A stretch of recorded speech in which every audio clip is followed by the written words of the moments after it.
જ્યારથી ગુજરાત સરકારે એન્જિનિયરિંગ ક્ષેત્ર એ ગ્રુપમાં વિદ્યાર્થીઓને સ્પર્ધાત્મક પરીક્ષા જેમ કે JEE એમના પરીક્ષાના પરિણામ ઉપરથી એડમિશનની પ્રોસિજરની કાર્યવાહી જ્યારથી અમલમાં મૂકી છે ત્યારથી જ અમે વિદ્યાર્થીઓ માટે એવું સ્પષ્ટપણે વિચાર્યું કે જ્યાં સુધી બાળકો આવી સ્પર્ધાત્મક પરીક્ષાઓની તૈયારી નહીં કરે ત્યાં સુધી ગુજરાતનો બાળક ભારત આખા ઇન્ડિયાના લેવલમાં જોઈએ તો જોઈએ એવી સફળતા પ્રાપ્ત નહીં કરી શકે. એટલે JEE માટે અમે બધા શિક્ષકો સાથે મળી શરૂઆતમાં તૈયારીઓ કરાવતા હતા જ અને બાળકો સારું પરિણામ પણ લાવી શકતા હતા. છતાં પણ અમને એમ થતું હતું કે બાળકોને જો JEE માટે એટલે IIT સમકક્ષ શિક્ષકો જો આપણે ઉપલબ્ધ કરાવી શકીએ, જો IITના અભ્યાસ કરાવનાર શિક્ષકો જ અહીંયા આવી આપણા જ બાળકોને સારું શિક્ષણ જો આપી શકે પ્રયત્ન કરાવી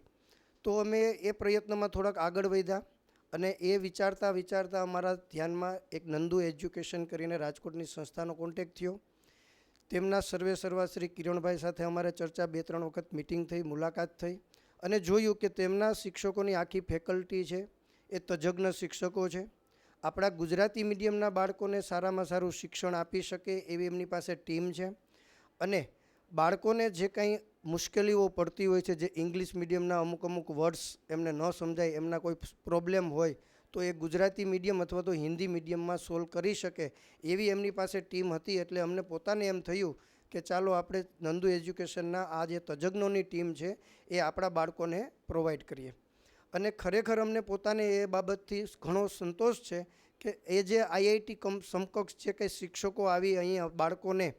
JEEની મેઇન પરીક્ષા એડવાન્સ એની બેનની તૈયારી પણ બહુ સારી રીતે કરાવે છે, નિયમિત વીકલી ટેસ્ટ લે છે અને ટેસ્ટ પણ આપણા બાળકોને જે રીતે અનુકૂળ હોય એ પ્રકારે એ માધ્યમમાં લઈ શકે છે. એટલે અમને પોતાને એમ થયું અને જ્યારથી અમે JEE માટે આ પ્રયત્ન કર્યો છે ત્યારથી અમારા બાળકોના આત્મવિશ્વાસમાં ખૂબ જ વધારો પણ જોવા મળ્યો છે. અને એ જે એક નાનકડો ડર હાવ હતો એના મગજમાં કે ભાઈ આ JEEની એક્ઝામ રાષ્ટ્રીય લેવલની છે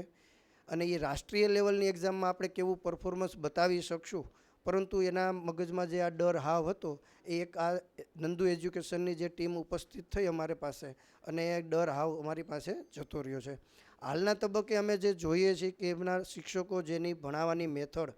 અમારા ગુજરાતી મીડિયમના બાળકોને ખરેખર ખૂબ જ અનુકૂળ એવી છે અને બાળકો ખૂબ શાંતિથી અને સારી રીતે સારું ઉચ્ચ શિક્ષણ પ્રાપ્ત કરી શકે છે. એટલે અત્યારના સમયે ખરેખર અમે જે વિચારતા હતા કે વિશ્વમાં જે એન્જિનિયરિંગ બાળકો આઉટ ઓફ ઇન્ડિયા જઈએ અને ત્યાં જે પરફોર્મન્સ બતાવવું જોઈએ તો એ અમારા નાનકડા ઉપલેટા જેવા સેન્ટરના બાળકો પણ એ બહારની આવી સ્પર્ધાત્મક પરીક્ષાઓની તૈયારી જાતે ઘર બેઠા કરી શકે અને એ ઉચ્ચતમ પરિણામ પ્રાપ્ત કરી શકે એવો જે અમારો સંસ્થાનો ધ્યેય હતો એ ધ્યેય અમને આ નંદુ એજ્યુકેશન સિસ્ટમ સાથે જોડાવાથી મળ્યો છે. અને હાલના તબક્કે તો અમે એટલું જ કહેશું કે ભાઈ નંદુ એજ્યુકેશન જે સિસ્ટમ છે